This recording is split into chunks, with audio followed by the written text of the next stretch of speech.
Welcome, everyone. Let's get started. My name is Tristan Claridge. I'm the Director of the Institute for Social Capital, and I'm also currently the President of the International Social Capital Association.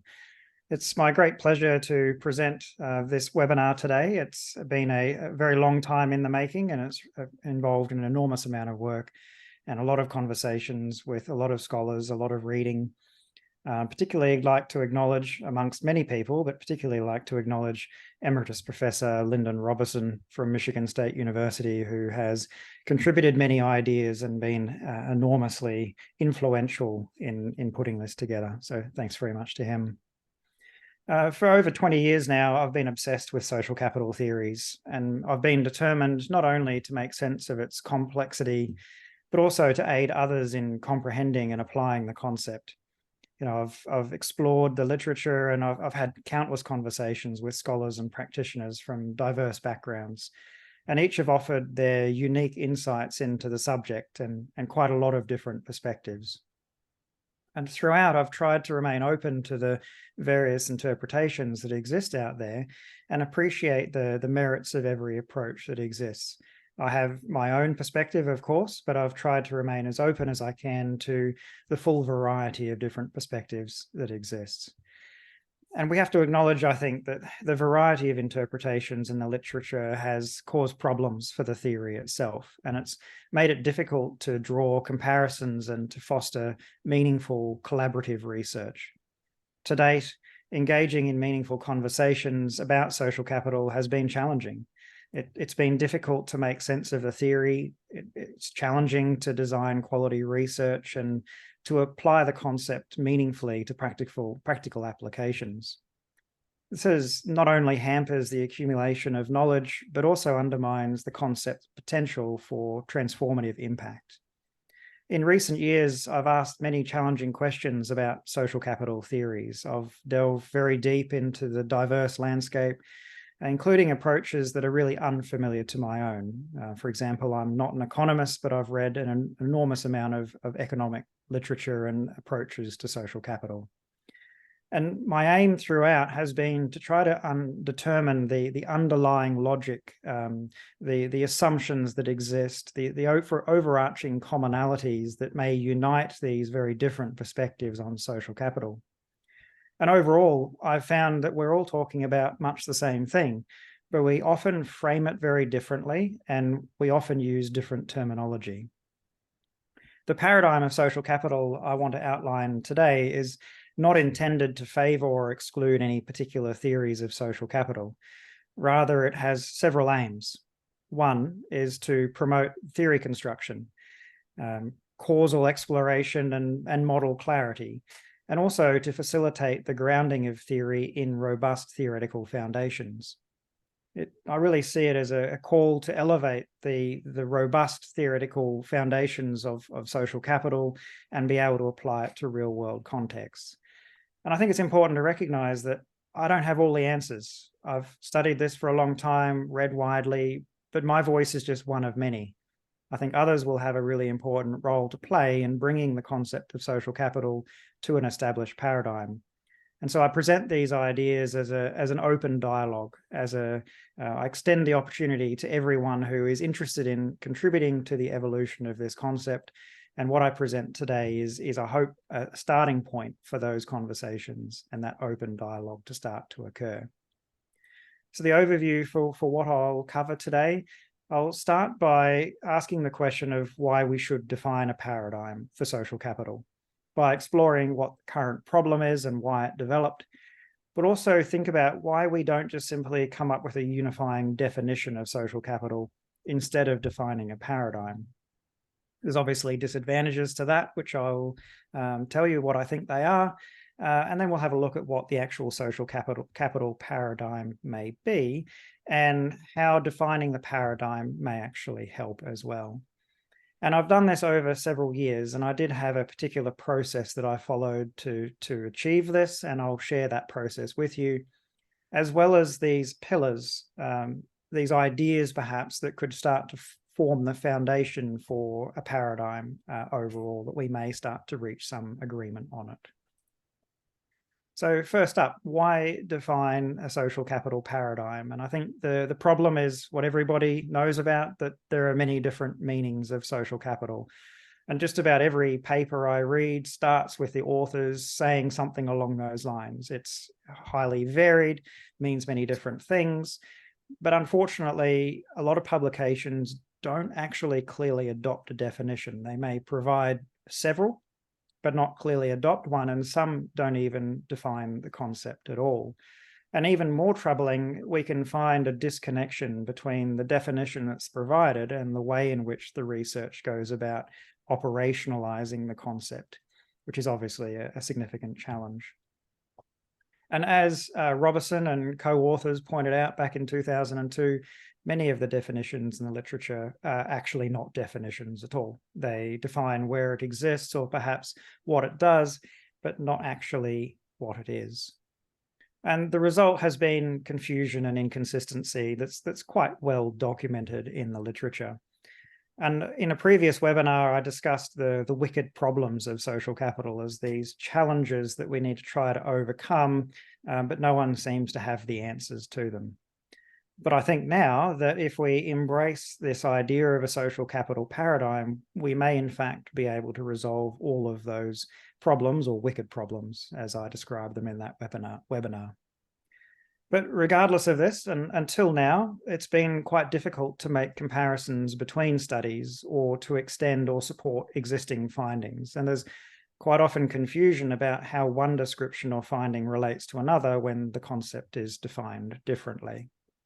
And scholars tend to talk past each other due to the lack of consistent meaning.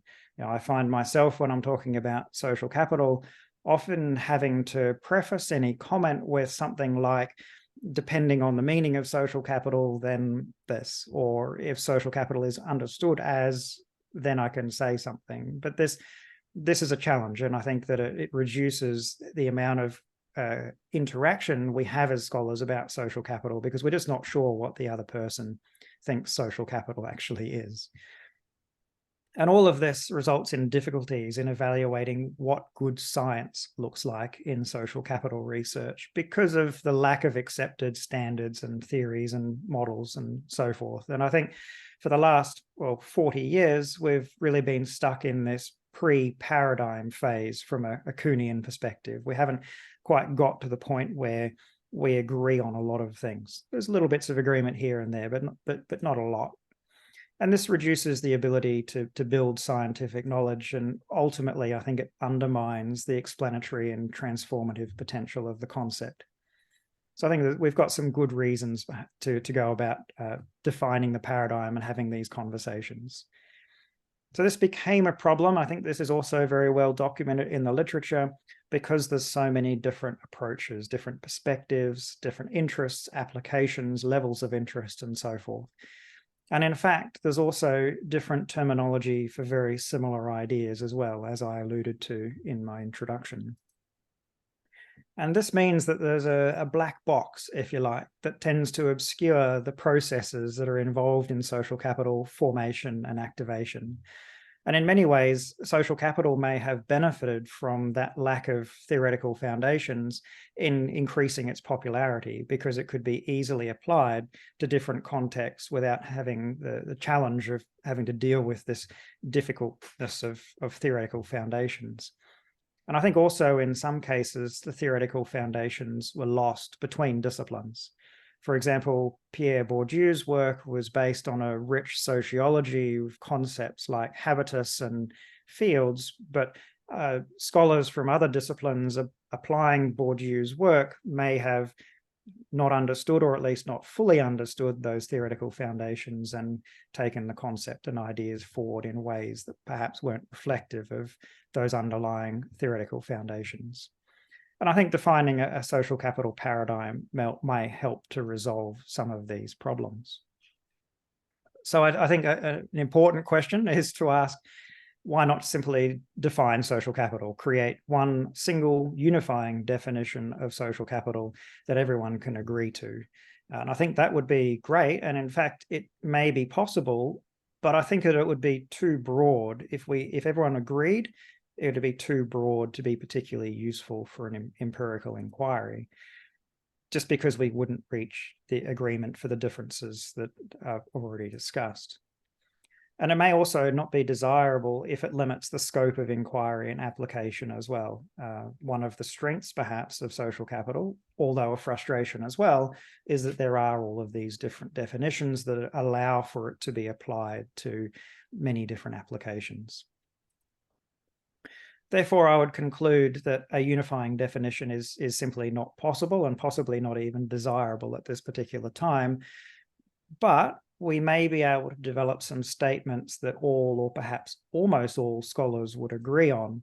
And in this webinar, I will call these statements the pillars of the social capital paradigm that perhaps scholars will be able to agree on. So what is a paradigm? What do we mean by a paradigm? So I think it's important to touch base on what that is. And it's a dominant and widely accepted framework or model that guides research theories and practices in a particular scientific discipline or field. So it encompasses those fundamental concepts, theories, methods, assumptions that shape how scholars approach and understand a particular study area. And a lack of a social capital paradigm has led to the current problem. You know, it's very difficult for us to evaluate what good science looks like in social capital research. The onus is on the scholars and the peer reviewers who don't have these established frameworks for evaluation. And I think while many scholars have created some fantastic research in this space, others have not.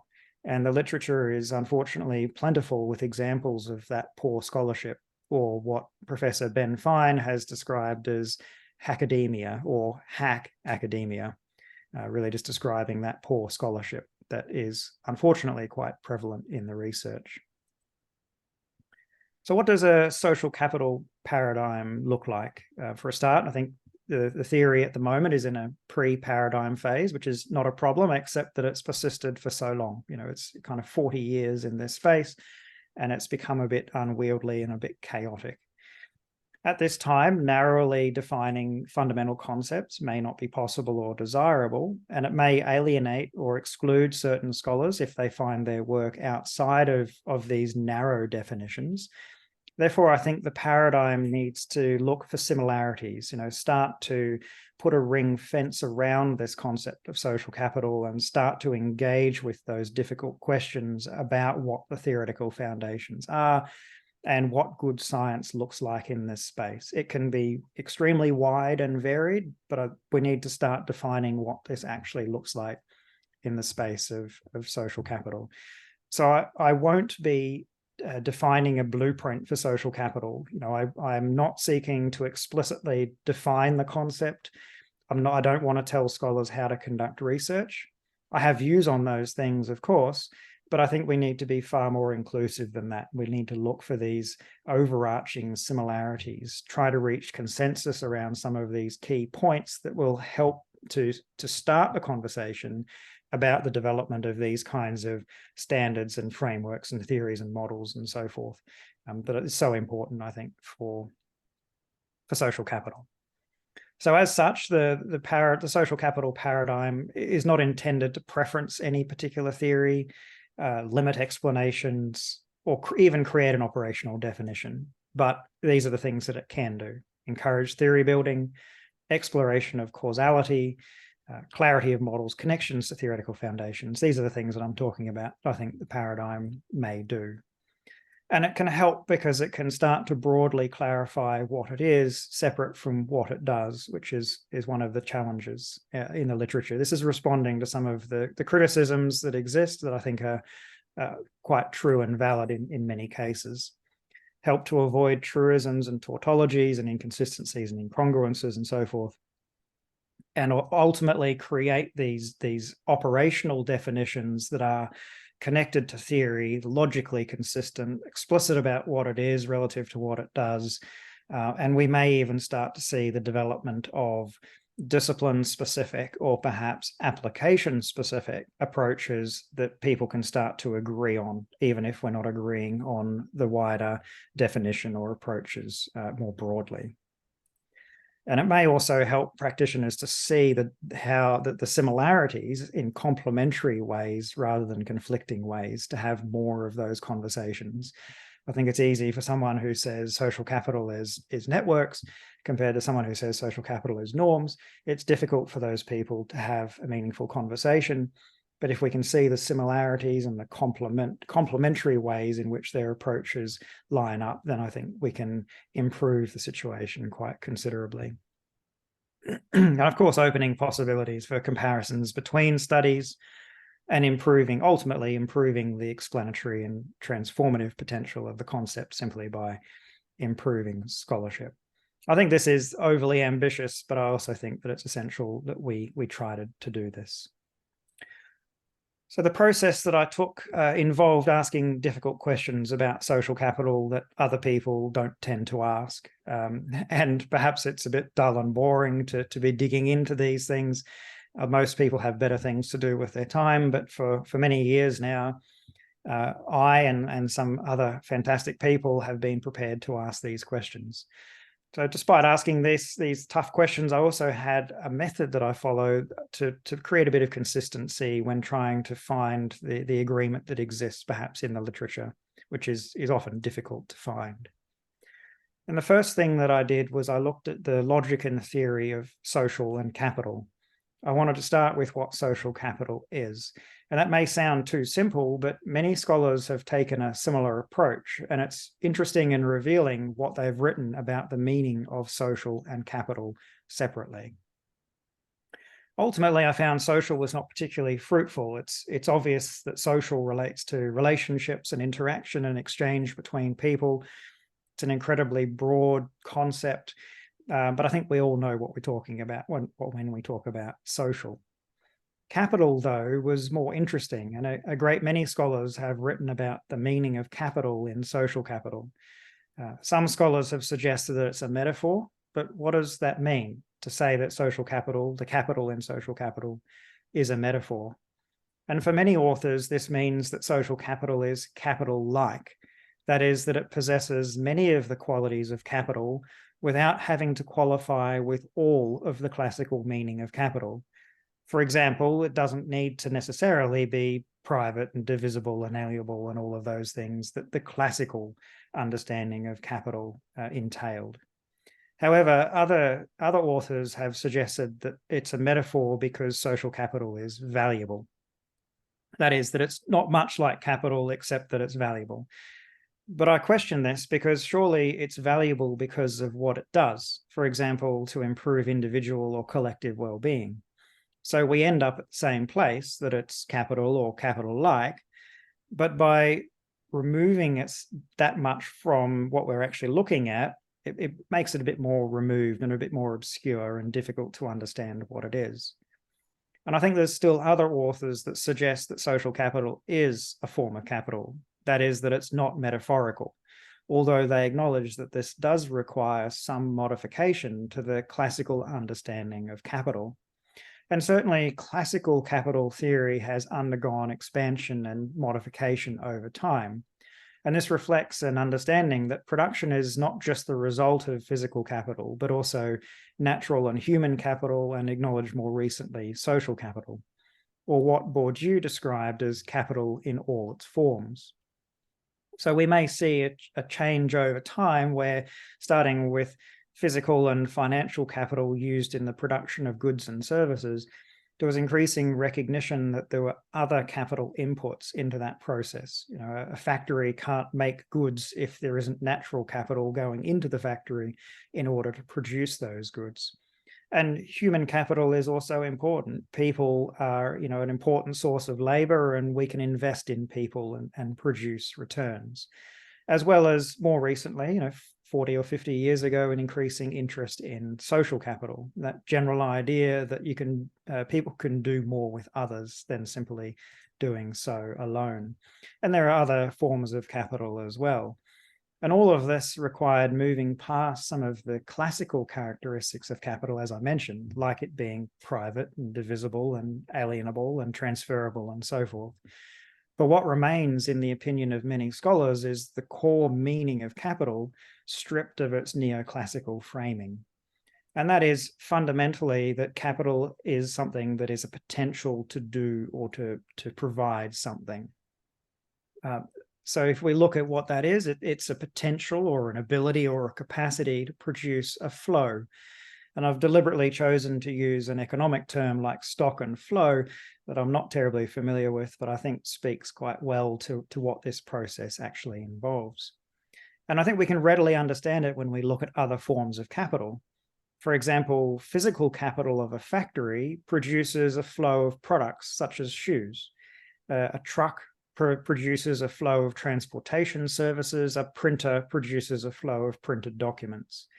And we can also understand the human capital, for example, of a surgeon can produce a flow of successful surgeries, or the human capital of a musician can produce a flow of musical performances and recordings. So it can yield productive services in future or be used to obtain future benefits. And as Emery Castle stated, capital in any form qualifies as capital only if it makes humans more productive when they use it in combination with other forms of capital. And this is well supported. Mainstream economists tend to define capital as assets that have a potential to produce goods and services. And that capital nature is very clear in the meaning of what capital is. And this is well supported in the social capital literature, but it's very rare to find specific reference to potential in the literature. It's implied, however. For example, Coleman identified that social capital facilitates certain actions of individuals. Putnam talked about it facilitating cooperation. Adler and Kwong equated it with goodwill available to individuals and groups. Fukuyama stated that it permits cooperation.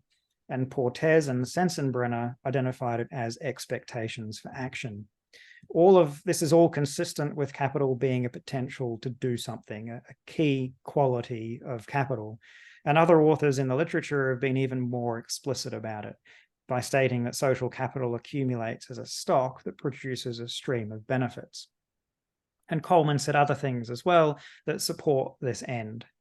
Al Schmidt was called for an understanding that social capital is not its consequences. It's not what it does. It's a potential. And we see this over and over and over again. Al Schmidt also stated it's important to distinguish the capital goods or factory from its products or consequences and from the means of building factories. Therefore, social capital is a potential to do something. It's not what it does. And we can see this same potential nature in other forms of capital. For example, human capital. These definitions reflect the potential nature of capital. Schultz, innate and acquired skills. Gary Becker talked about information, knowledge, ideas, skills, health of individuals. This is again reflecting the potential nature of human capital, a capital form. And the OECD even defines what it does, facilitating the creation of personal, social, or economic well-being. And so therefore we could put these ideas of what social capital is and how it does into a very simple schema, that an investment or a byproduct is the source that creates a potential that can provide future benefits and returns.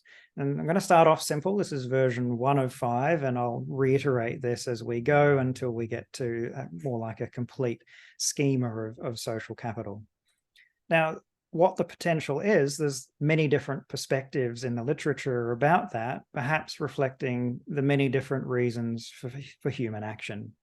And I've taken a sample here. This is a wide sample of what's in the literature, but by no means is it every idea about what the potential is from the literature.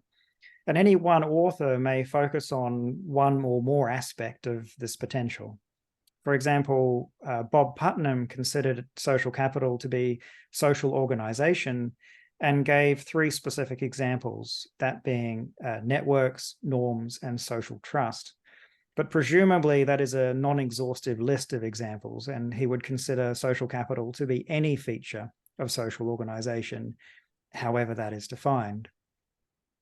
Bonding and bridging distinction of social capital has been conceptualized as the result of one or more of the following, perhaps homophily, like similarity, or propinquity, or closeness, or belonging, whether a group is inward-looking or outward-looking, and we can see all of these in the list.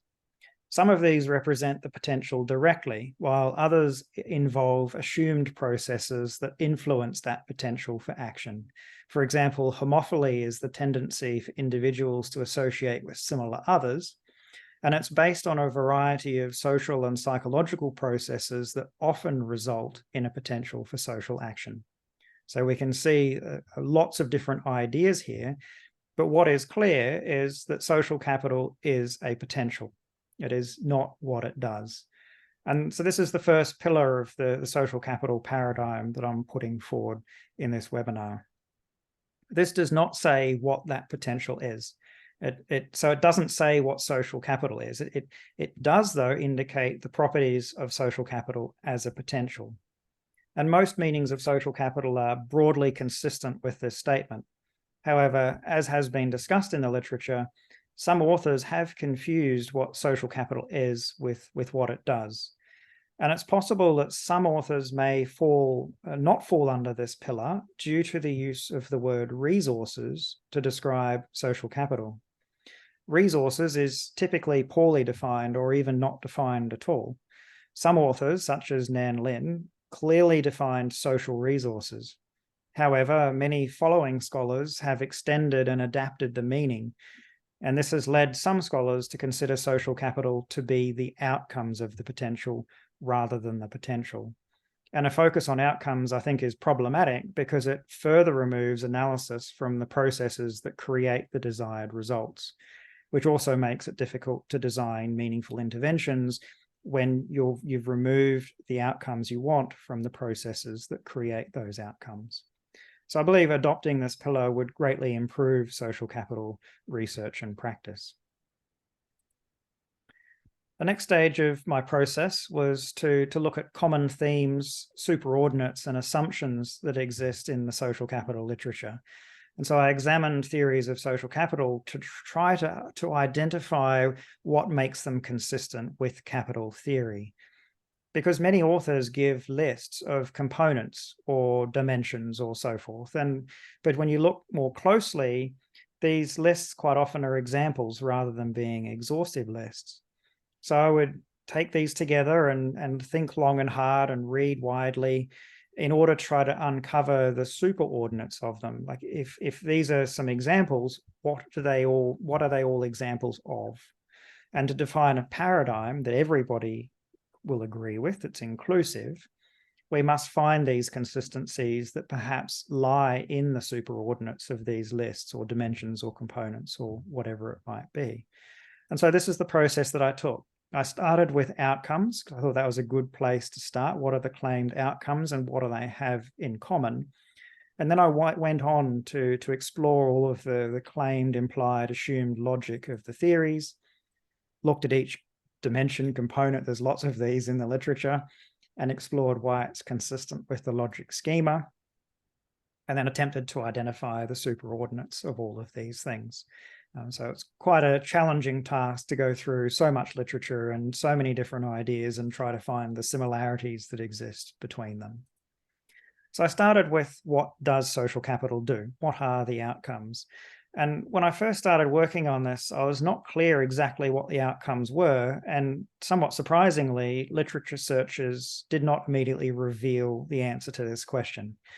There were common references, however, to cooperation, collective action, information sharing, social introductions, social support, favorable terms of exchange, a variety of actions based on trust, reciprocity, and then I've just grouped various helping and caring actions as well. Putnam described the outcomes of social capital as facilitating coordination and cooperation, which covers a wide range of human actions. I looked up the word cooperation in the dictionary, and there's at least two different meanings. One is the action or process of working together to the same end. But there's a second meaning, just simply meaning assistance, especially in complying readily with requests. So when you take these together, these outcomes could potentially encompass all social action. We then question whether the superordinate of all of these outcomes could just simply be social actions. And what I mean by social actions is actions that are oriented towards others. They're not necessarily all actions, but they do have an orientation towards others. But I think it's important to note that social capital, this potential, it facilitates, it enables, encourages these actions that are oriented towards others. But there are other reasons for social action. For example, if someone holds a gun to your head and asks you to do something towards somebody else, you would likely comply, but I don't think anyone would think you're doing it because of social capital. You're doing it for other reasons. So it's important to acknowledge that it facilitates, enables, encourages. And I think it's also important to acknowledge that there can be these intrinsic outcomes associated with the potential, such as psychological well-being.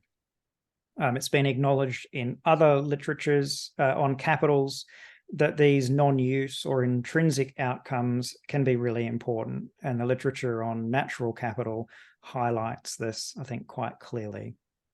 So in a previous webinar, I explored what these different types of social actions, what they may be.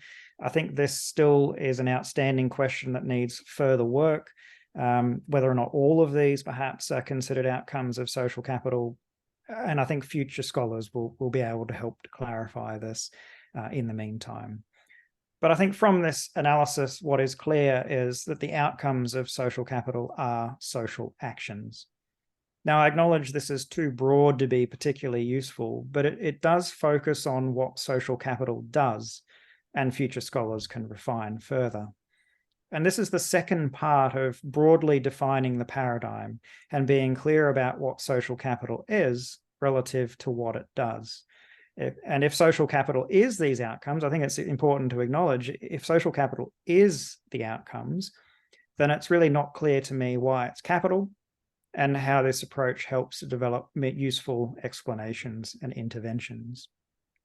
So based on this, I can update the schema of social capital to include the actions of individuals and that contributing towards future benefits and returns. I think it's important to differentiate between those action-based outcomes and the overall outcomes that we may be interested in. And when we place the examples on here, I think we can see the reason why. These are the outcomes that are commonly referred to in the literature, and they can contribute towards these bigger goals that we may have, such as economic development or lower levels of crime or career success or so forth.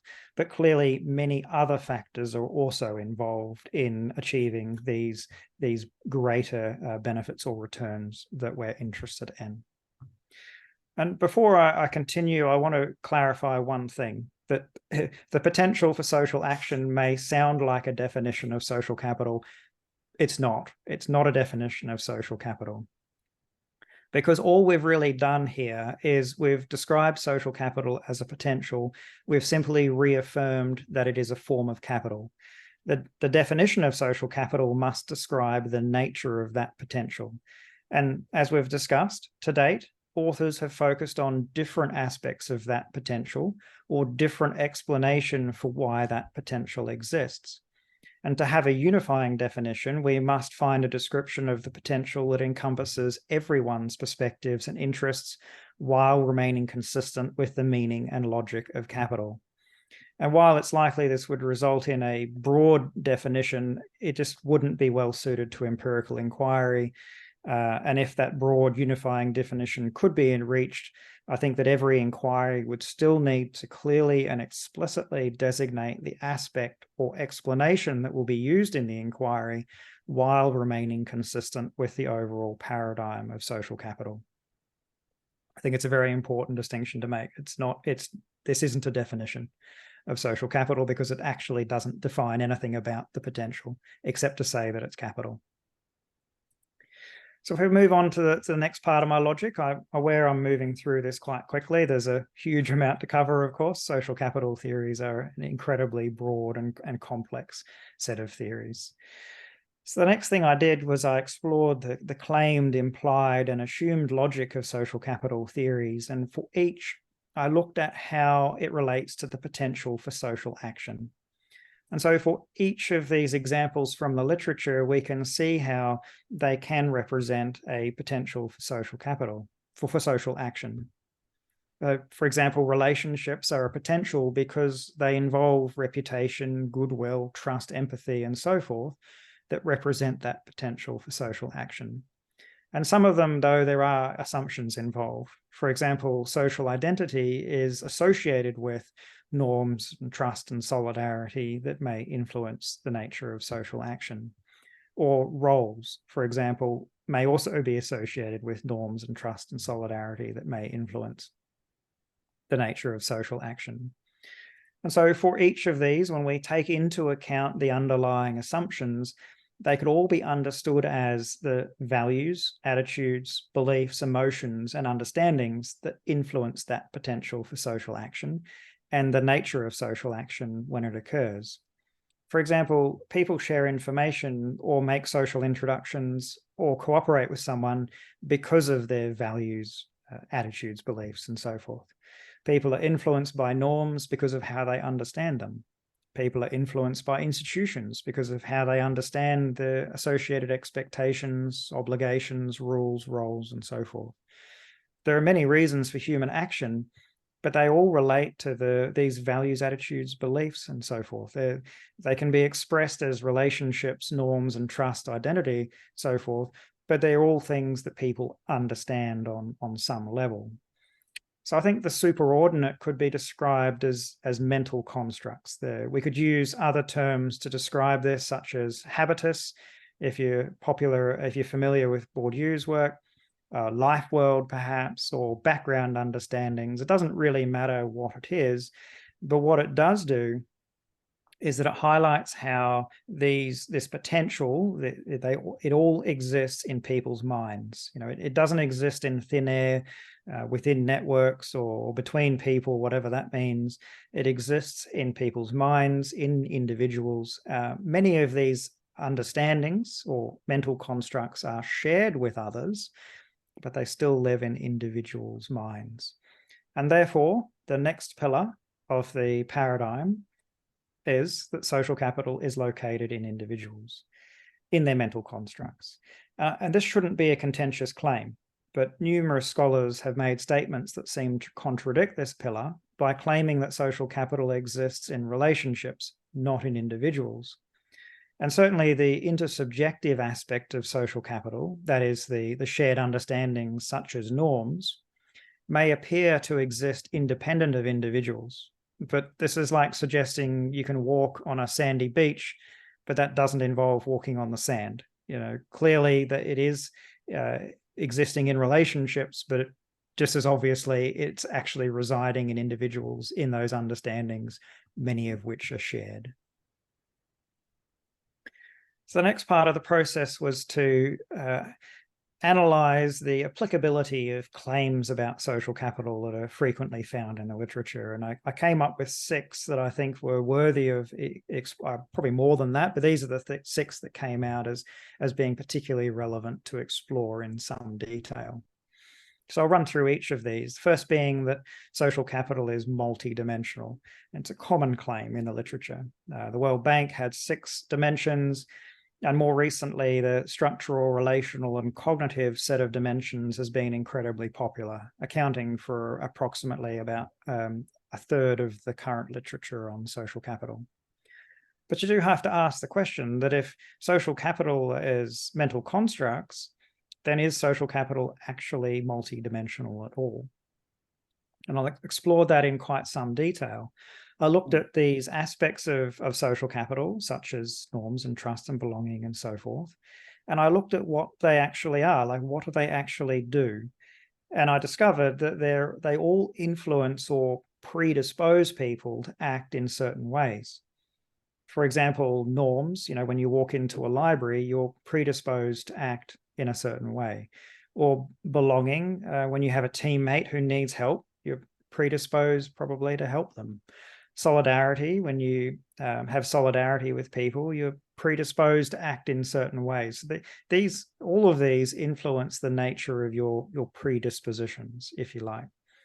And these all reflect the potential nature of social capital. So this is looking for those deeper underlying processes and assumptions and what they actually represent and what they mean. However, I found that not all aspects of the potential for social action resolve to predispositions. And that's the reason, and or example of this, is that relationships help to shape the nature of social action, but they also facilitate or enable that action to occur.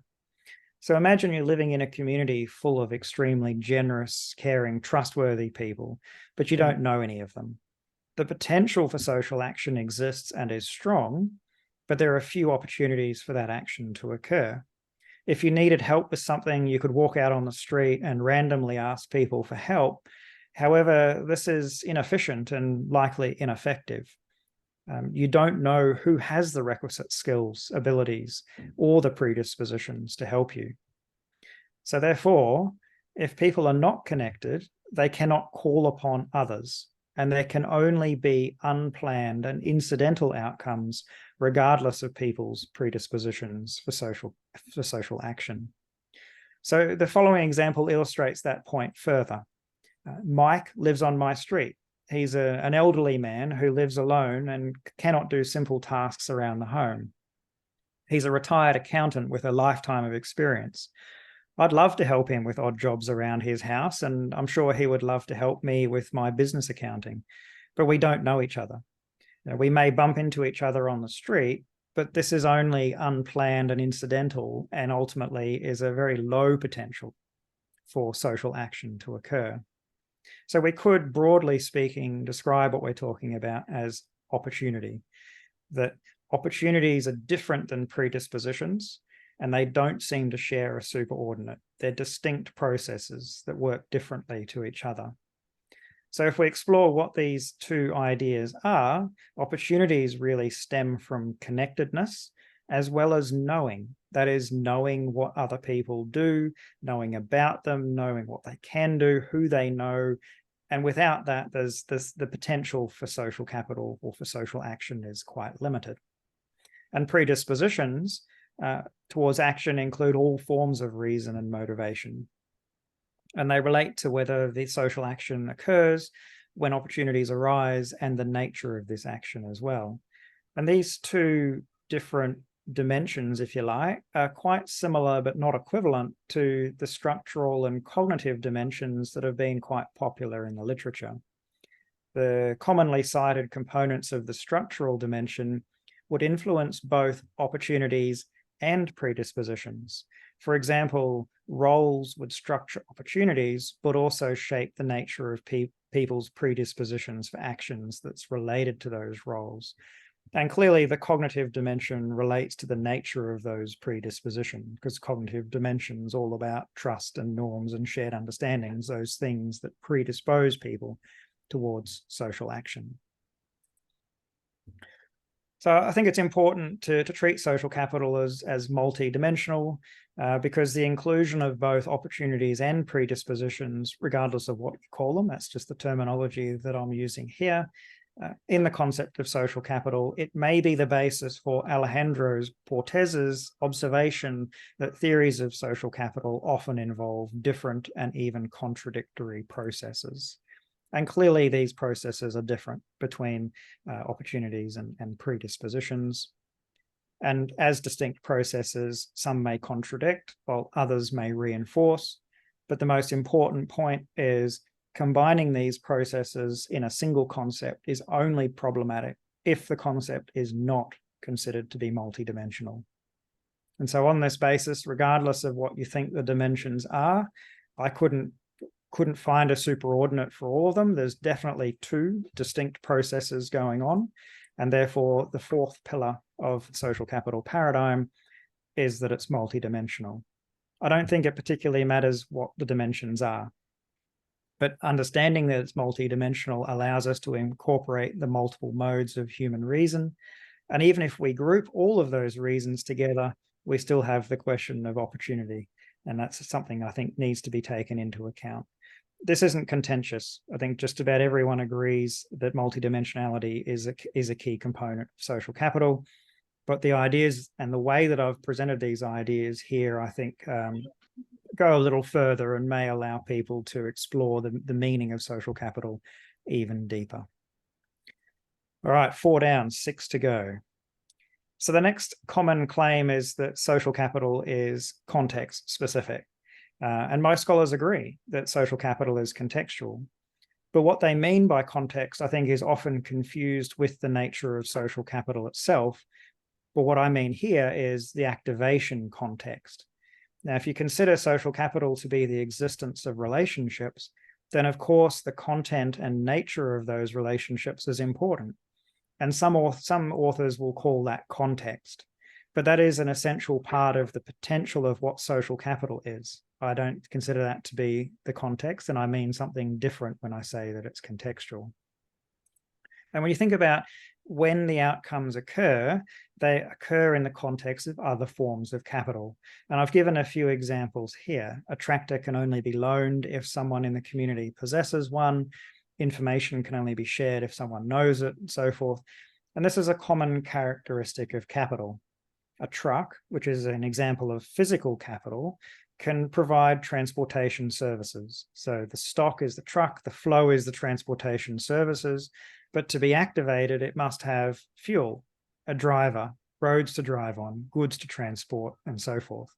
A truck has the potential to provide transportation services, and it is physical capital, but if you drop it in a swamp, the context would prevent its activation. And we can also think about, for example, the human capital of a surgeon. The potential to perform surgical procedures is the service that it can provide, that's the flow. However, in the absence of an operating theatre, surgical equipment, support staff, and so forth, the potential of the surgeon's human capital cannot be activated, or at least not fully. If the surgeon doesn't at least have a rusty knife to do the cutting with, then they can't do that potential cannot be realized. So and we have to also acknowledge that the activation may be influenced by various other factors here, and I've listed a couple: legislative framework, enforcement systems, and so forth. But I think what is clear here is that the activation context is contextual, because many outcomes of social capital involve mobilizing or enhancing or activating or transforming other forms of capital. So it's important to acknowledge that social capital is not a panacea. It has limited capacity in the absence of other forms of capital. And we must understand the context within which social capital is activated, because it cannot replace or make up for a lack of other forms of capital, just like a truck cannot do much without a fuel and a driver and roads to drive on, and so forth.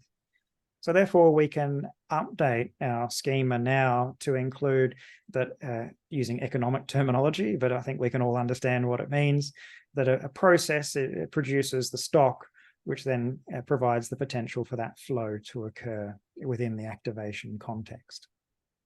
I think it's important to recognize that not all action-based outcomes require other forms of capital, but certainly the potential is significantly diminished in the absence of other forms of capital. And the one example that I thought of is that you could hug somebody, provide social support. You don't need other forms of capital for that outcome to occur. Unless, of course, you get really technical and you say, well, the person providing the hug is human capital. But that starts to get a little bit silly. But certainly the potential is diminished without that activation context having other forms of capital. So we've looked at the first two so far, the multidimensionality and social capital being context specific. So we're moving on now to look at social capital being dynamic. And certainly the outcomes of social capital influence the stock of social capital. For example, social action influences the nature of future social action. And that is because all action has meaning and recreates norms and perceptions and so forth. And I think it's much easier to use an example to illustrate this. So consider the outcome of information sharing. And so the action influences the potential for this and other actions to occur in future, because, for example, the information sharing action may strengthen or weaken relationships. It may create or recreate norms, shape perceptions of trustworthiness, contribute to social identity, and so on and so forth. There's many ways in which that action-based outcome can influence the potential for future actions to occur. These are just some examples. There's bound to be a lot more examples or reasons why that can occur. And in fact, social capital is even more dynamic than that even within the span of a single interaction between people, the potential for social action and the nature of that action can change considerably.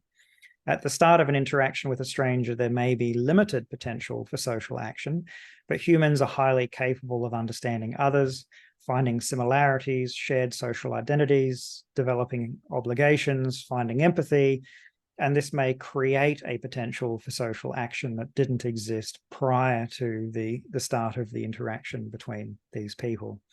And of course, it can occur the other way around. People may be predisposed to be giving, but then as a result of the nature of the interaction, perhaps the other person perceives them as being untrustworthy, then the resulting actions can be quite different.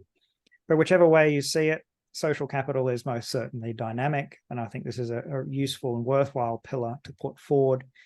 For research, this isn't particularly a problem because we tend to measure a particular point in time. But for practical applications, the dynamic nature presents both risks and opportunities that can be mitigated or accentuated to improve the outcomes that we're looking for. So very simple addition to our schema this time around. All we do is put in that loop that the dynamic nature, the actions can influence the potential.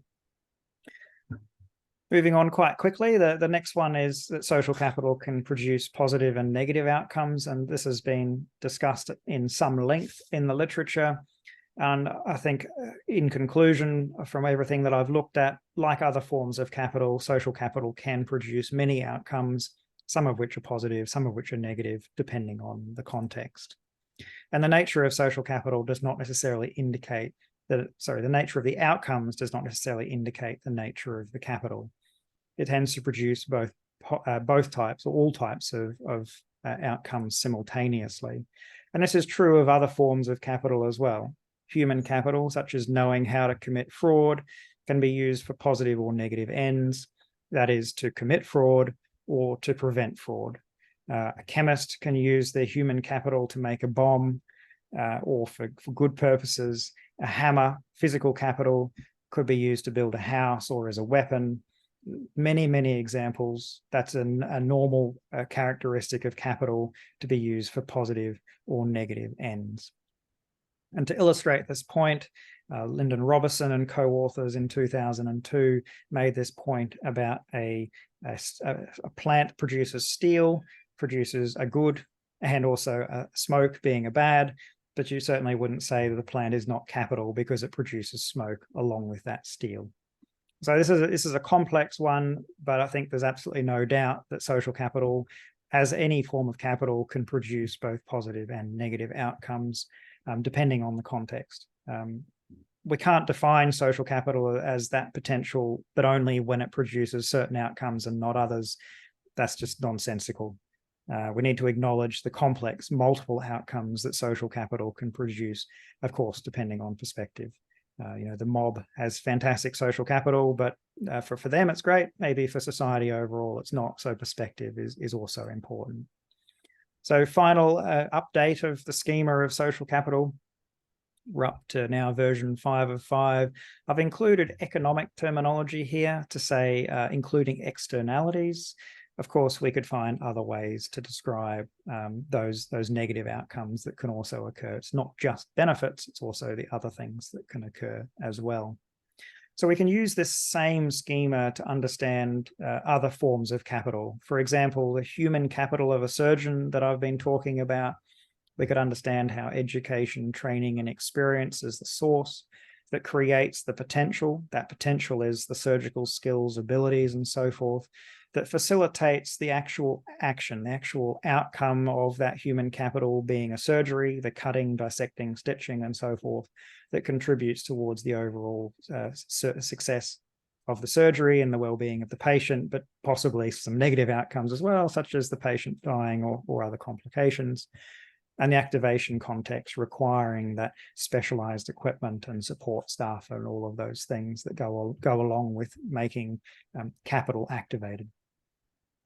We could also understand the physical capital of a truck, which is another example I've been talking about. That the source is manufacturing, which produces a truck. The truck is the potential that facilitates the transportation of goods. That's the service that it can provide, that can contribute to economic prosperity, but also result in things like air pollution and roadkill and a variety of other negative consequences as well. The activation context requiring fuel, driver, and so forth. So I think this is a useful schema for understanding the logic of how these capitals work. And for social capital, particularly, it allows us to focus quite clearly on what the source, the form, and the consequence of social capital is. So we've done 4 now. There's just 2 to go. This won't take too long. The next one is that social capital has both individual and collective properties. And we see in the literature interaction between human agency and social structures, or between subjectivity and intersubjectivity. And certainly the potentiality of social capital stems from the individual in the context of others, including social structures. And this relates to an individual's understandings and what they think others understands, those understandings that are shared, such as social norms being a very easily understood example of that. Individual agency in the context of others, and individuals' mental constructs, and the relational intersection with people's cognitive perspectives. So what does all this mean? It simply means that there's references to individual as well as collective properties. Human agency, social structures, subjectivity, intersubjectivity, the individual in the context of others. So there are clearly individual properties and collective properties involved in social capital. If you think about the creation, destruction, and use of social capital by individuals has implications for others, since social action, that is action that is oriented towards others, has effects beyond the individual. And individuals can both build social capital, be impacted by it both positively and negatively.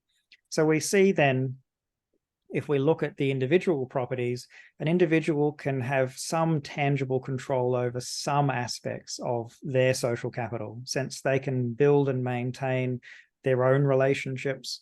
They can build their reputation for being trustworthy. They can establish goodwill with others and individuals and groups. They can achieve positions within social groupings. These are just some examples of the individual control that end up being really the property of the individual. Goodwill, they all represent a potential for social action. On the collective side, the potential for social action is influenced by a range of factors that are beyond the control of the individual and are therefore not the property of the individual.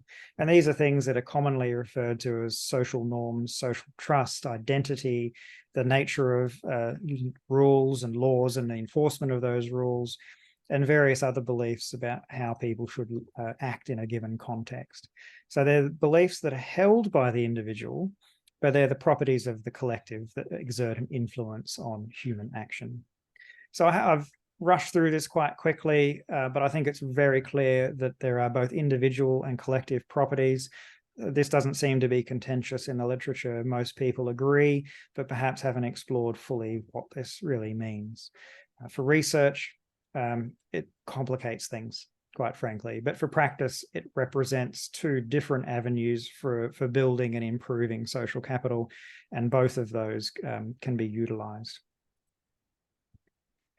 All right, this is the final assumption that I was looking at, that social capital is not universal, and it certainly isn't universally available to everyone in a social grouping, because each person has different opportunities and abilities to create and utilize social capital based on earned and inherited commonalities and the various preconceptions and stereotypes and the ownership and access to other forms of capital that influence the nature of social capital that each person can get access to, can build and utilize.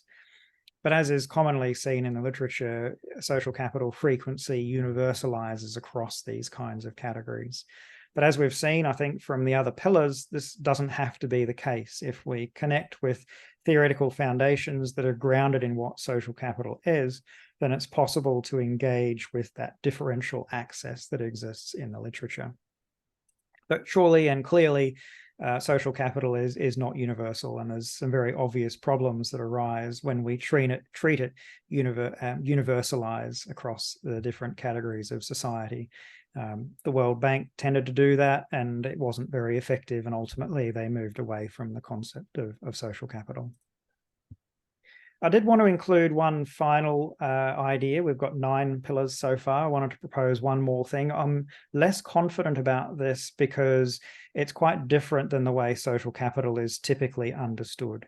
And that is that the potential for one type of social action does not necessarily mean there is also the potential for other types of social action.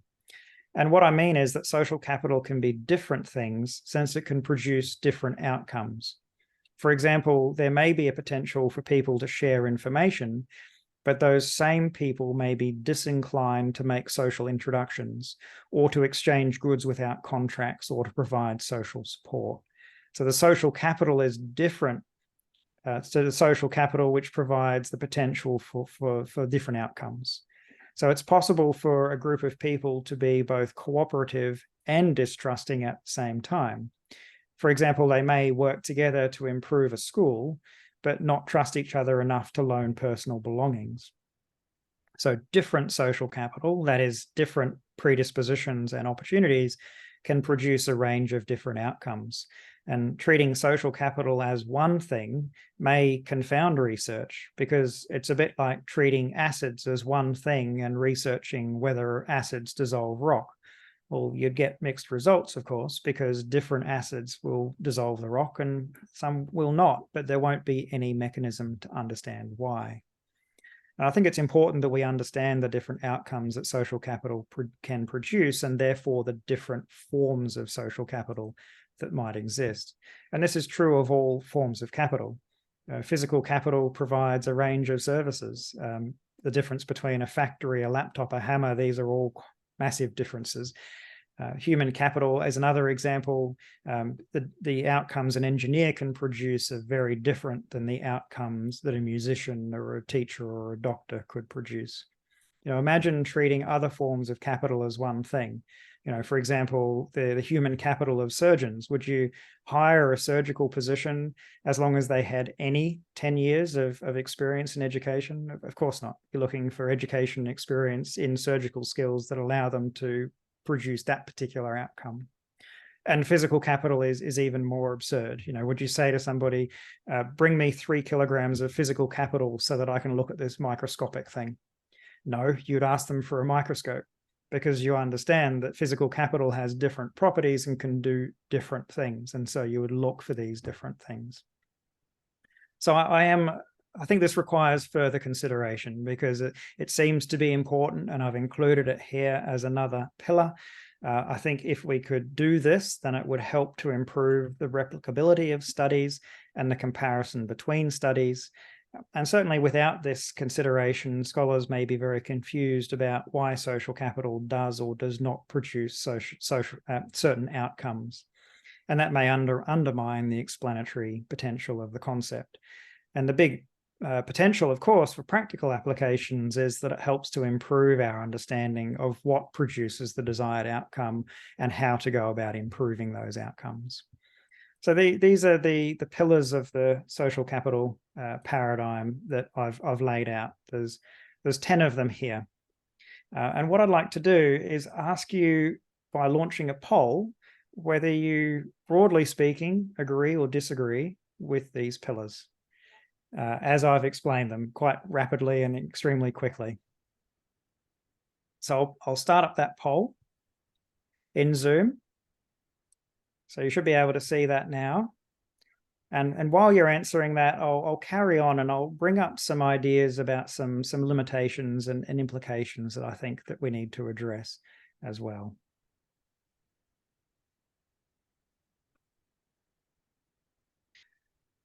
So the big question is, how can we actually progress this? I've just put forward a whole lot of ideas. Some scholars have had input on this. Certainly it's extensively based on the literature, but how can we actually take this forward? And I see one of the biggest challenges of taking this forward is how can these ideas be communicated in a way that everyone agrees with and understands? We have such different framing and different terminology. How can we bridge those gaps? I've had fascinating discussions with economists where initially I've barely understood what they're talking about, but then once we discuss the ideas in detail enough, we get to the point where we agree. We realize we're talking about much the same thing, but that's with the luxury of time to be able to communicate and discuss and reach that shared understanding, which is quite challenging. We then have the question of how we can refine and reach widespread agreement from all interested parties on this. This is something I think we need to iterate and reiterate as theory develops. We need to continue to work through this process before we can hopefully reach some agreement on it. And then we have the question about any research approaches that may fall outside of the paradigm. I think I particularly want to be inclusive. As I said from the beginning, I do have my own ideas and approaches, but I want everyone to be included in this. If we find some people finding themselves outside the paradigm, what is that going to mean? Are we going to continue to have very different meanings of social capital that aren't to continue to perpetuate the same sorts of problems?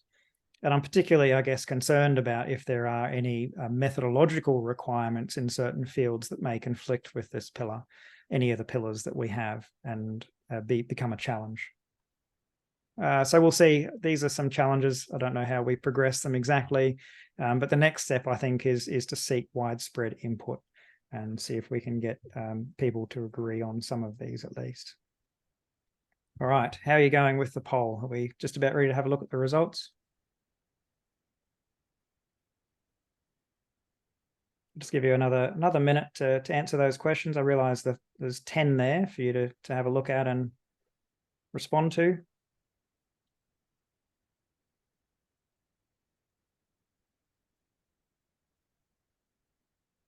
I'll just progress it one more slide so you can see this is the reference list. I'll make these slides available to anyone who's interested so you can dig into them in more detail.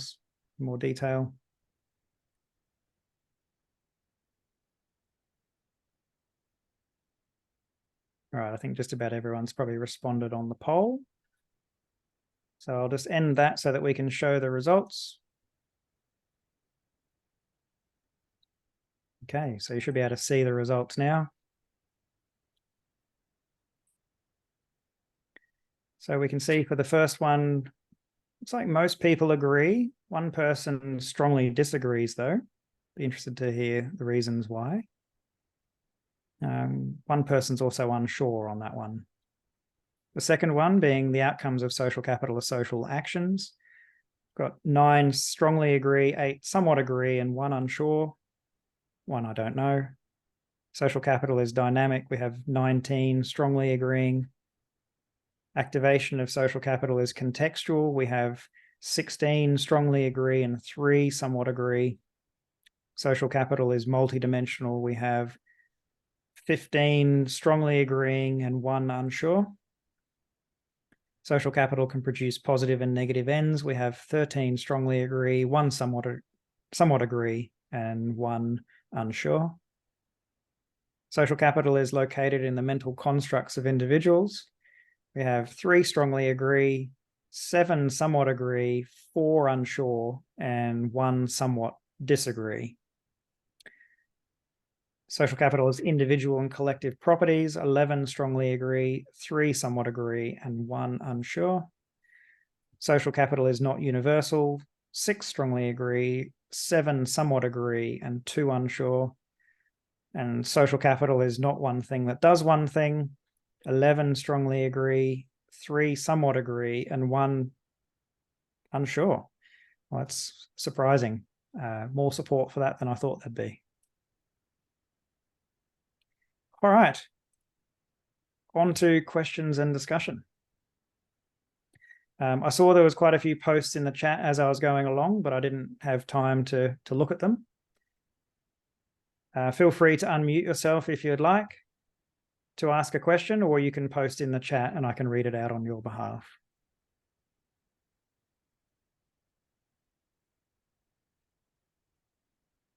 I'm just reading through the chat. Feel free to unmute yourself if you have a question you'd like to ask yourself.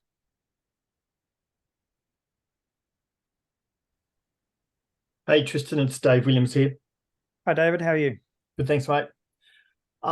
Question I have is, which I just posted, is how will you know that these are complete set of pillars? I don't think we will. I think that in the end, at one stage there was 14, and then there was 8, and then there was 10, and I don't know that we will. I think that if we can get people to have input on them, some of them may drop away. We see from the poll, just a small selection from the audience here, we can see that there's general support, but there's definitely some disagreement. So some may drop away, others may be introduced, and I think we need to find a way to be able to reiterate these over time. And therefore, I'm a little reluctant to put them up and say, this is them. I think that this needs to be something we can improve. What about a set of criteria? Even though you described sort of what a pillar is, do you need a little bit more rigor in describing what a pillar is, or what makes up a pillar? Yeah, I mean, I describe them as statements and attributes of a pillar. Yeah, perhaps. So I described it as a statement about social capital that is broadly true. And that should be open, isn't it? Well, it is, but I think that the challenge we have right now is that the paradigm is so incredibly diverse that anything that's too narrow will simply mean a lot of scholars will find themselves outside of that and disagree with it. And we won't be effective in achieving our goal of bringing everyone together. And so I think we need to balance that need to be specific with the desire to include everybody.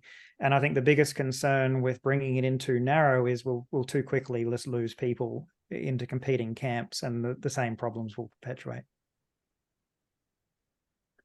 The tendency that just about everyone has is, yeah, this is great and all, but can you define what social capital is? And really that's not the purpose of this exercise, to create a single definition, because that would almost certainly exclude people, or it would be so incredibly broad that it would have no real benefit. Yeah, it's a real challenge trying to make something tangible that is, effectively, very intangible, and people struggle with that. Things that are less tangible. I have that every day at work. Yeah, for sure. So yeah, I think let's continue the conversation, Dave, because I think some of your ideas, I'm sure, will be useful in helping to refine these pillars and just the general paradigm and how we might be able to continue and move forward.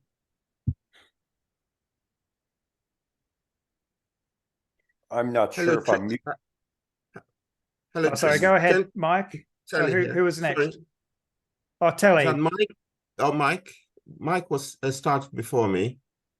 How about you go, Telly, and then Mike can go next. Yeah, okay.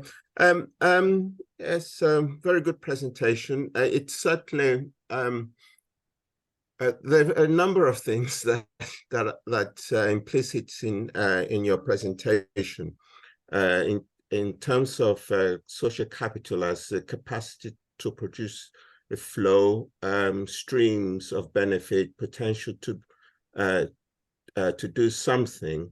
And on the other side, you're talking about outcomes. It just reminds me of philosophy of flow. Heraclitus, things ever change, becoming as well as being. So there is that. If we were to look at the paradigm, the philosophical implicit paradigm, on one level, it's implying the philosophy of Heraclite process philosophy in terms of the becoming, as well as Parmenidean being. So and then the multidimensional aspect of it is as if you are trying to merge the two, being and becoming on one level. So that, and I think that's where the conflict and contradiction is in many ways, which is actually, that is the nature of of that approach. It has to be both about becoming and being, and it's dynamic. It's never ending. So in that sense, you can conceptualize and agree that is what social capital is about. The other point is that to be more inclusive, I think you need to include social reproduction, because then it will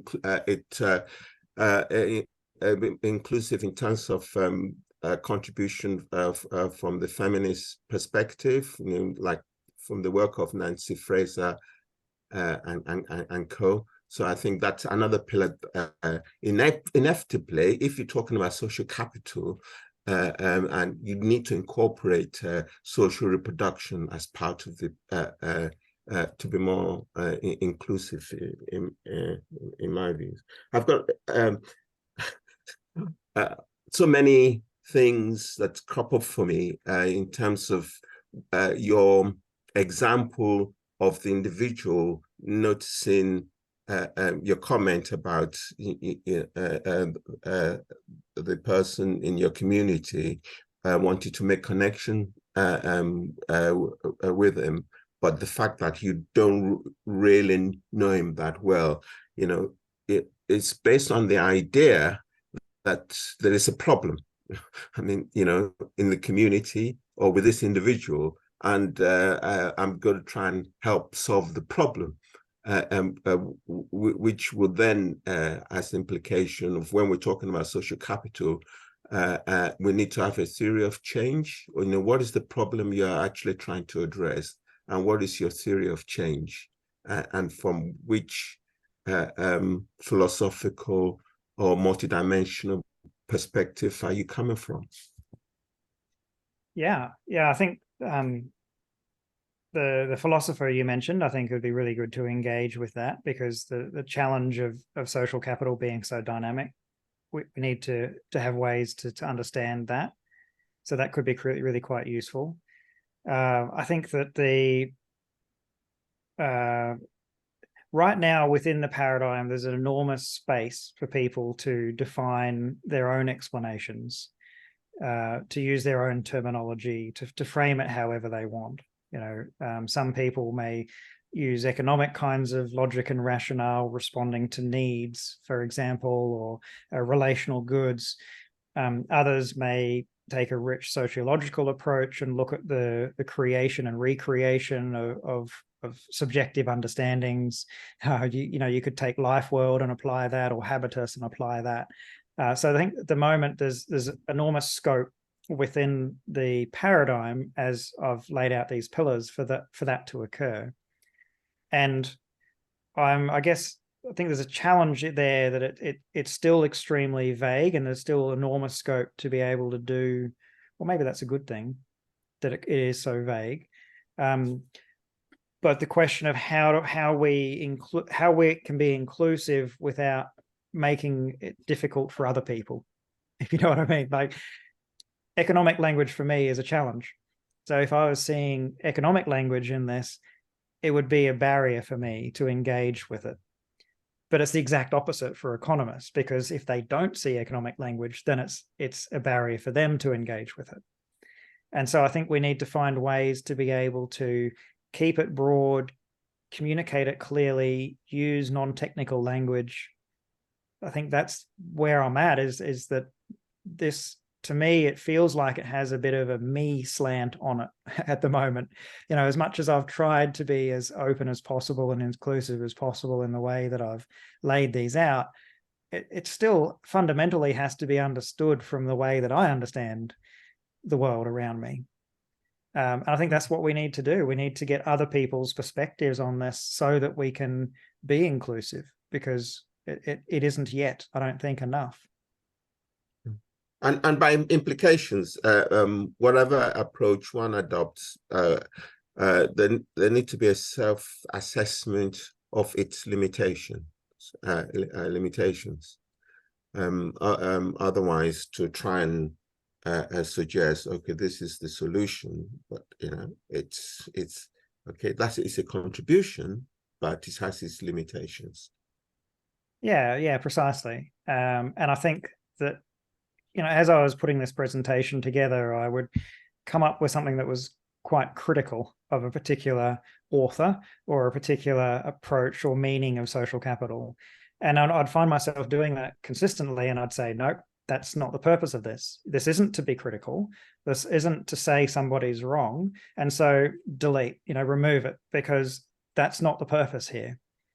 But we also do need to balance inclusivity with also being critical and developing good science that is grounded in theoretical foundations that are logical and make sense. So we need to strike that balance there. Maybe the problem is if you try to scienticize it, given Kuhn's critique of science, you have a different paradigms. Even within science, there, what was an orthodoxy, it can be changed when another particular approach emerge, which supersedes the current orthodoxy. Yeah, that's right. And I think that's like, when I talk about science, I don't mean hard science, physical science, as I mean science just as a method. And there's no problem with the pre-paradigm phase of science where there's different ideas and different frameworks, and people are challenging the status quo, and there's different ideas are coming up. There's no problem with that. The only problem is when that goes on for 40 years without progressing towards building knowledge building on knowledge in a way that is productive, which is what the mature phase of the Kuhnian cycle is really about, until that becomes stale, and then you need to throw it all up in the air again and go back to the pre-paradigm phase. So I think, I think we're both agreeing that we need to challenge, and we need to rein it in, and we need to do better in terms of producing rigorous scholarly work while still keeping the opportunity for people to be flexible in the things that they explore and the way in which they frame them. If I said to you, Telly, this is what social capital is, it's the total area of dog parks per capita in a particular community. Well, you don't really have a way to evaluate that, because by what meaning of social capital, under what theoretical framework? It's very difficult. If you're a peer reviewer, it would be a real challenge. And I think that's what we're talking about. We need to start to actually put some boundaries on this and start to say, well, look, this isn't logical. We need to actually re-engage with the theories. And yes, there's a lot of different theories, but let's start engaging with them. Yeah. Should we move on? Mike, you've been waiting patiently. Well, and I think most of what I needed to say has been said. And I can maybe just with a sentence or two complement it by saying I'm not at all frustrated by the wealth of theories and possible definitions of social capital paradigm, but there is a utilitarian call here, as I hear it, for the world is confronted with a lot of social isolation that impacts mental health, that impacts conflict, and so forth. So while it's great, and I embrace this rich toolkit of social capital paradigms and those to be named, I also hear, and gee, we've got problems, and if properly harnessed and utilized, your social capital could address some of our problems in the world. And just that's all I wanted to say. Yeah, thanks, Mike. I think that, yes, I agree that the paradigm I've laid out has some capacity to develop meaningful explanations that could possibly make a difference in the world. It could potentially be somewhat transformative. But even so, still, social capital is pretty poor at developing explanations. And so I think that when we engage more with the reasons why, the logic of it, the theories, we bring in Telly's idea with the, a philosopher who I probably haven't heard of who could help to inform this. This all improves the explanatory potential of the concept, which then maybe allows it to have an impact on the kinds of issues that you brought up that are so serious. And so I think it's a call for all of us to try harder and do better. And that involves engaging with this sort of logic that we're talking about. Can I add to Mike's comment about the notion that we've got a problem? So we need to ask ourselves, how does that problem, how did it arise? And how's the problem been perpetuated? And we then need to consider, what comes to mind is that in fact, Mike, you've identified a problem. Then you need to ask, okay, what's the source of the problem, and what is how's the problem being perpetuated? So it's as if you put yourself in the position of a social therapist, in which, okay, my practice or my way of addressing or the problem, to put it in a open way, rather than my solution to the problem, because if we're talking about as a process and flow, it's going to be it's dynamic and changing. And then that this is where my comment earlier about, as a social therapist, then what is your theory of change to address the problem? That would be engaged. I mean, I hope I'm not proposing a single or limited proposition, but in beginning to engage the situation, then some of those answers would hopefully be revealed. I'm not being prescriptive that we need to do this, but rather let's get into it and find out what we need to do. So,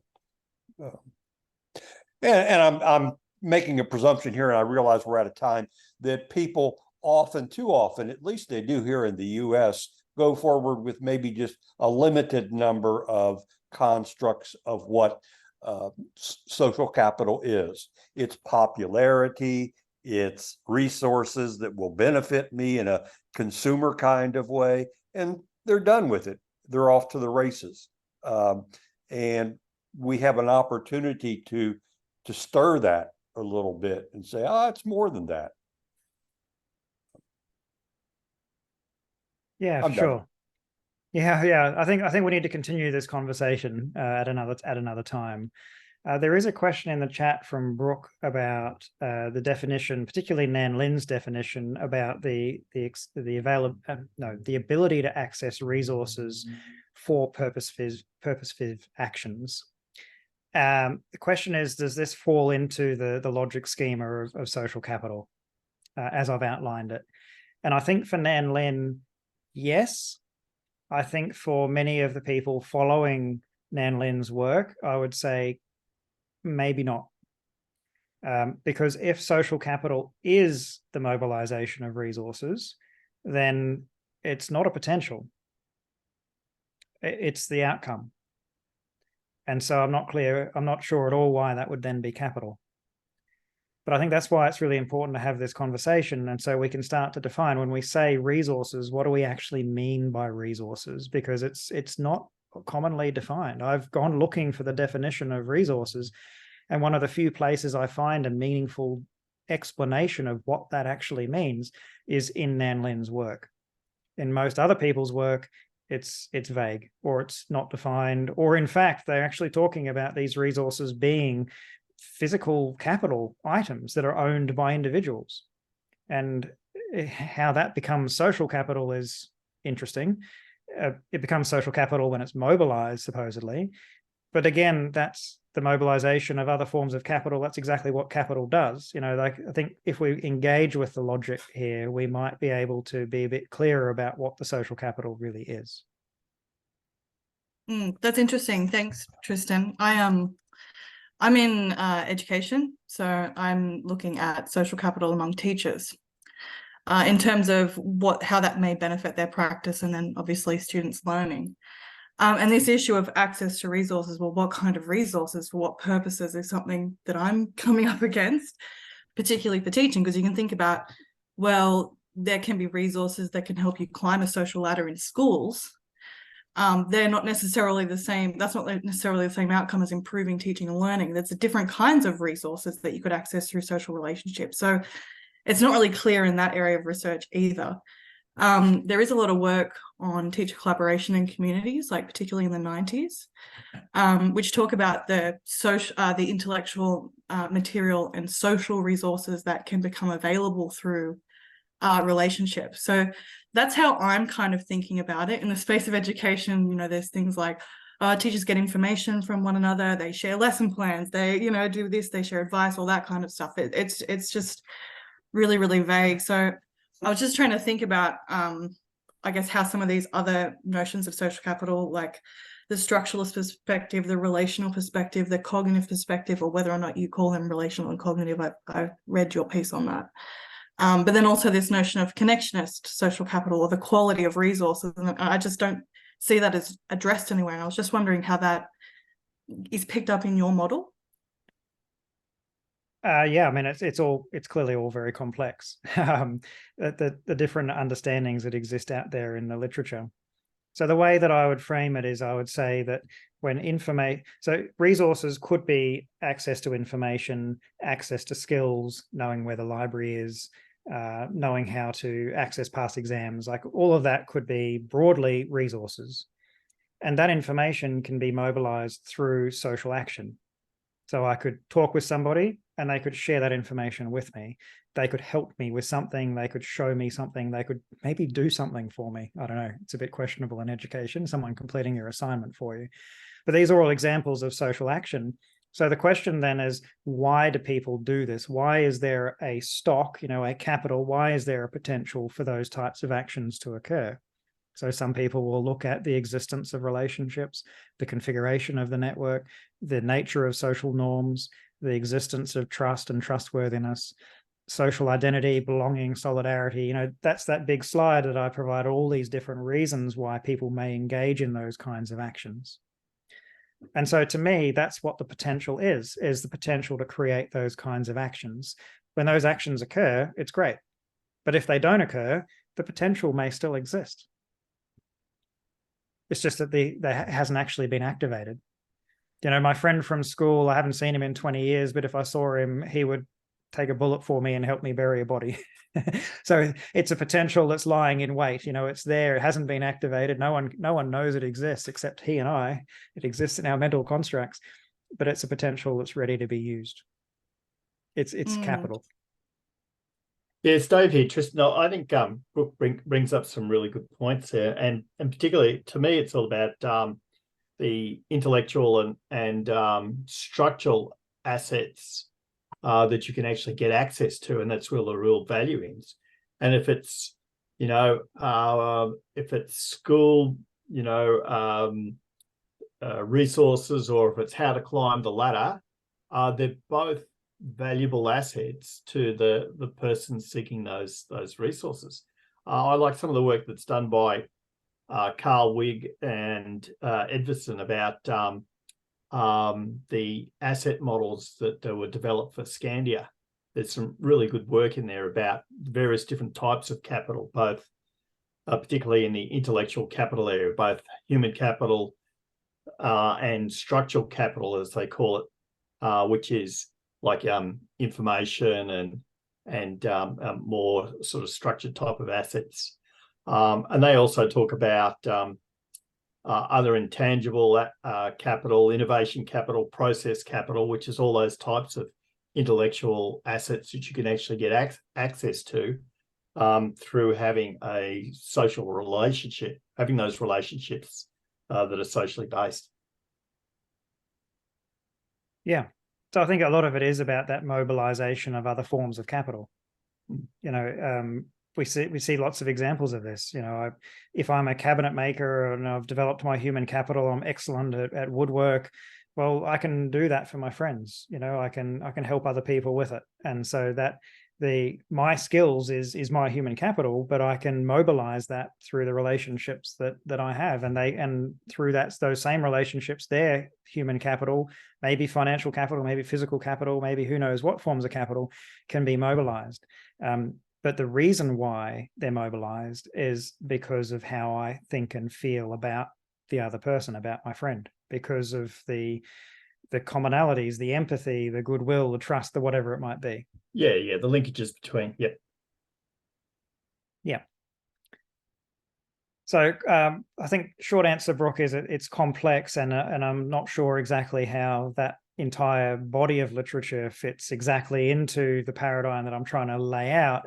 It seems like it sits just about on the edge, that it kind of agrees depending on how you define resources, but maybe it also confuses it.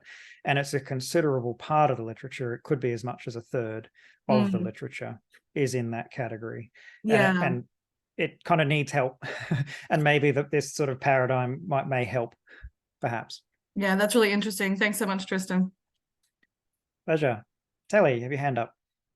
Yes, this is really a response to Brooke and particularly David, when your notion about climbing the ladder. And I think this is where Bourdieu's would be useful in terms of his social reproduction, in terms of social and cultural reproduction, which is about acquiring the habitus, and by implication, this is where also inequalities can emerge. Who's been provided with the opportunity, but the potential to climb the ladder at the expense of other groups of people, and do you need to be within a particular network to be able to have the opportunity to climb the ladder?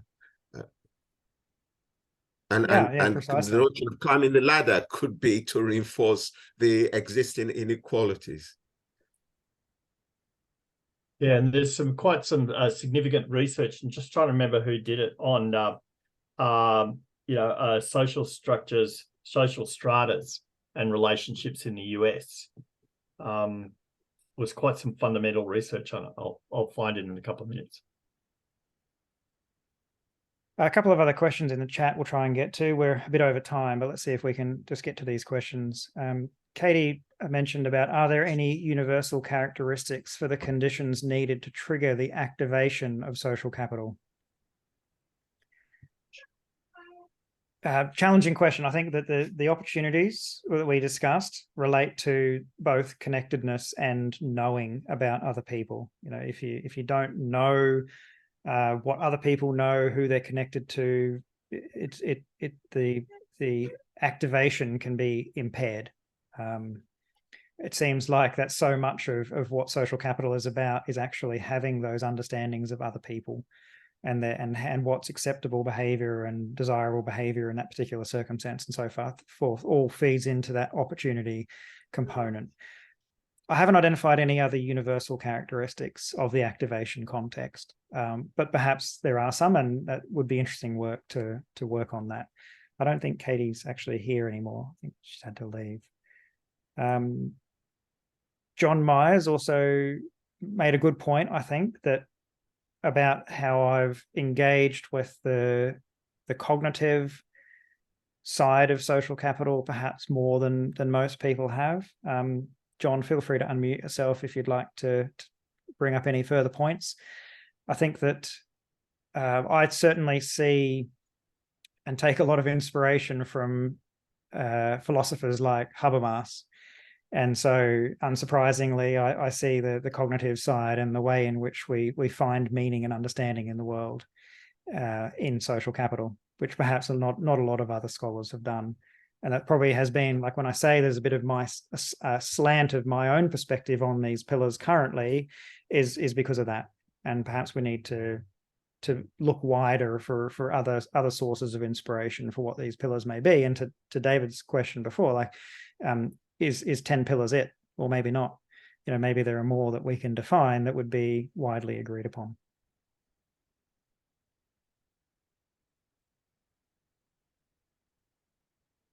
All right, any other questions or comments? Hi, Tristan. Thank you very much. Thanks, Amanul. Great to see you. In your presentation, you discussed many things, but you omit something, cultural capital. You didn't mention in your lecture.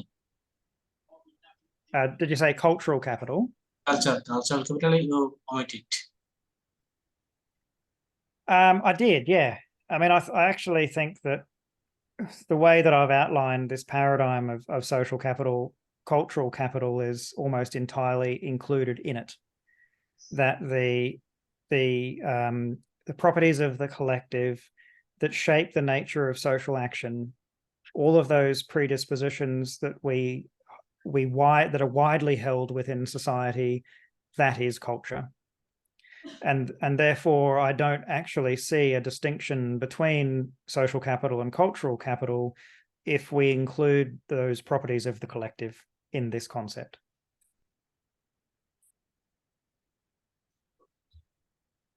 Thank you. Others may disagree. Yes, yes.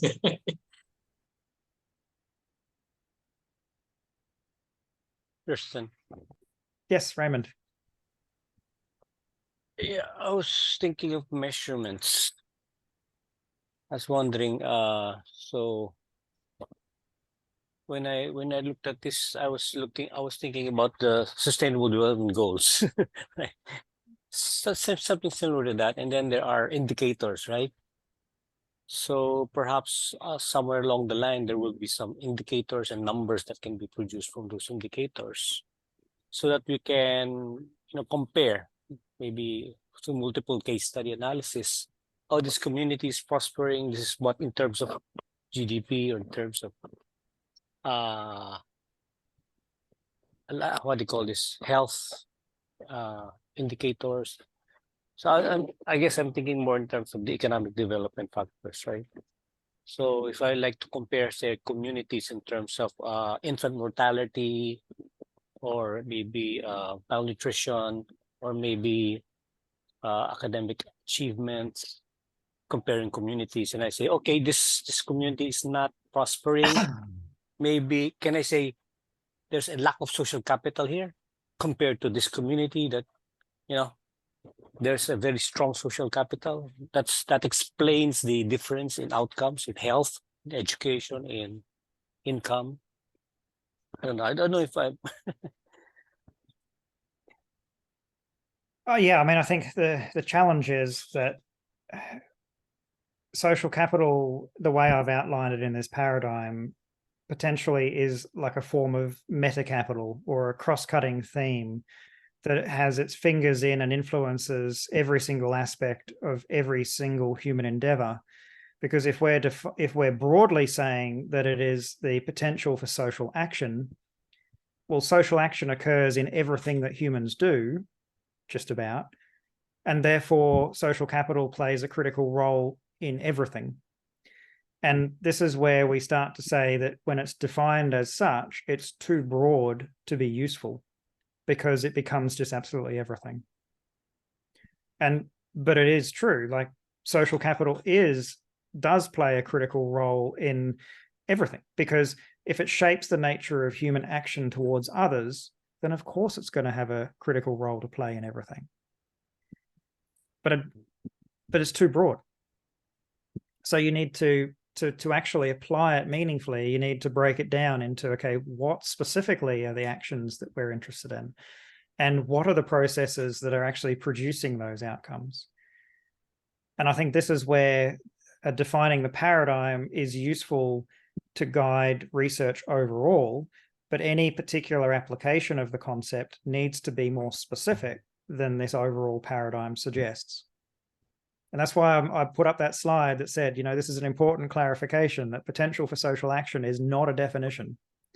because I don't want anyone to think that they should use this extremely broad, incredibly inclusive, paradigmatic definition of social capital to design their research that broadly, because it wouldn't be desirable, I don't think. But you can design research that focuses on a particular explanation, a particular outcome, a particular whatever, that is consistent with these pillars, that is consistent with the paradigm. And that may help you to design a better research project because it is consistent with the logic of capital, with the logic of what it is relative to what it does, that acknowledges the multidimensional nature of it, the individual and collective properties and so forth. But ultimately, what you're doing would be more specific than this.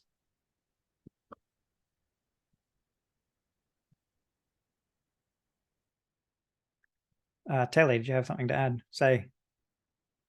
Yes, it's just to add a response to Raymond with your comment about a particular community and your question of whether it's a lack of social capital that contributes to their state, their situation, which I suppose there one or two ways you could consider that. You could say, well, there's a deficit in this community that needs to be addressed, and that will be to support them, train them, educate them, and that will contribute to improve their health, or their position within the structure of society is a contributor to their lack of social capital or the inequality in health and health outcomes for them. And I think that's, I mean, we had this kind of conversation a while back in terms of what approach, do you take a deficit approach or do you take a structural approach, that there is something about this community that disadvantages them. So therefore, we need to look at what are the social capital, the actual positive dimension, you know, the asset. What are the assets within this community that could be galvanized to help them address the problem? But it has to be understanding in relation to the structure of society. I don't know if that's of any help, Raymond. Well, it's along the lines of what I was thinking, because we're thinking comparative analysis of communities, some prospering, some not. So how do you measure that, so that you can say that, this is a deficit in social capital, this is all, they prospered because they have very strong social capital. Can we say strong or weak social capital? I mean, I don't know. Can we say that, Tristan? Strong, weak social capital? Can you measure it that way? In the webinar I gave about outcomes, I suggested that it's possible to talk about strong and weak potential for social action. You can have a strong potential or a weak potential, but you could also have a strong or weak potential for positive or negative social action as well. And so there's potentially a range of different descriptors that we could place on social capital, but they're all still very universalizing, because there's a lot of complexity that's built into it. So just because we say there's strong social capital, do we mean a strong potential for action that involves predispositions and opportunities, or just one and not the other? You know, so there's a lot there that these general descriptors can gloss over. And I think we need to do better at actually being able to describe it, to say, you know, we see it all the time. People say we've got lots of social capital. Okay, well, what does that actually mean? And I think we can do better at defining what that actually is. But I will say, like, these are the conversations that help. These are the conversations that allow us to understand what these things mean and to consider them. You know, when I said earlier that I've asked the hard questions that no one really wants to talk about, this is what I mean. I've thought about these things. I've asked other people these things that are just difficult, and they don't produce research outputs. You know, these are difficult questions that we need to spend time thinking about, reading about, and considering. And if we don't do it, then we're going to continue to have many of the challenges in the literature in the paradigm that we currently have. So I'm looking for people who want to have those difficult conversations, ask those challenging questions and explore them.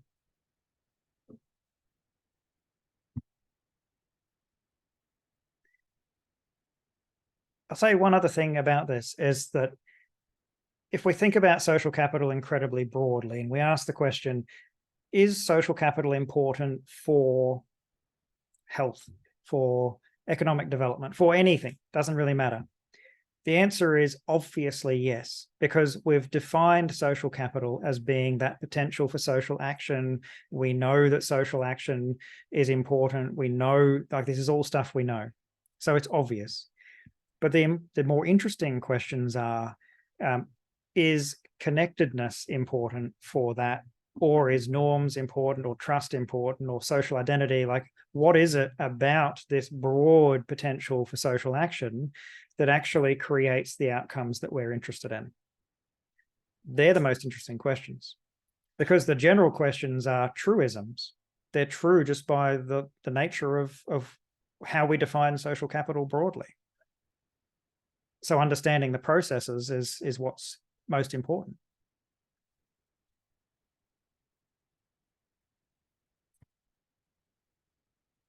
Well, we're way over time. So does anybody have any final thoughts to share, or shall we wrap up the session? Feel free to speak now. Feel free to unmute yourself or post something in the chat if you would like.